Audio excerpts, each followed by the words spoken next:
On every pig unit, there will undoubtedly be a time when you need recovery pens, hospital pens and second stream pens. These pens need to be appropriate for the type of pig that you're going to put in them. You need to fill the pen with a group of pigs, close that pen, and then operate that pen as an all-in, all-out system that's properly cleansed and disinfect between each batch. Within each pen, it needs to be appropriate for the type of pig you're putting in it, in terms of supplementary heating, in terms of the feed that they're being fed, which must be little and often, keep it fresh, and appropriate drinkers for the pigs as well. So we've just created this recovery pen for these two pigs which we identified on our routine inspection this morning. These are two slow-growing pigs that we've removed from the pen that they were in. We've given them a nice straw-bedded pen. We have a heat lamp in the corner for them to give them a little bit of extra thermal comfort. We've made sure we've adjusted the water drinkers to an appropriate height. We've adjusted the feeder so that we have around about 40% coverage in the bottom of the feeder. And we've put a small amount of feed into the feeder so that it's always fresh and that we can monitor how well the pigs are eating.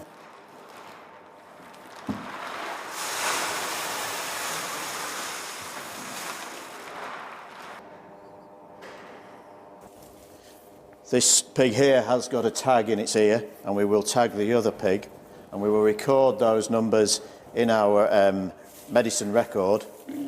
We will treat these pigs appropriately according to our veterinary health plan, and the fact that we have tagged them will enable us to follow their progress, monitor their progress, and see how successful the treatment that we've given them is.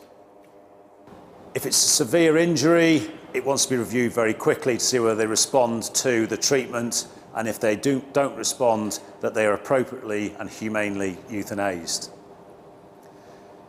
Also, if you're treating them with antibiotics, within 4 to 5 days, they should be recovering if they're responding to the antibiotic treatment. When the pigs are recovered, you can then move them into the specialist side stream accommodation away from the main batch, and that those pigs are kept as a stable group until they're marketed at the first available opportunity. It's important to bear in mind the products that you're using, the withdrawal periods of those products, and obviously if you're treating a pig that's very close to market, you should use a product with a very short withdrawal period. As surprising as it may sound, up to 10% of your finishing accommodation may be required as hospital recovery pens and the side stream accommodation. It's a good idea to consider certain other things for your recovery pens. They should ideally be situated in a separate building, and so separate airspace, with separate drainage away from other pigs. Whether in a separate building or not, place the pen at the end of the building and at the end of the scrape-through passage, with no nose-to-nose contact with an adjacent pen.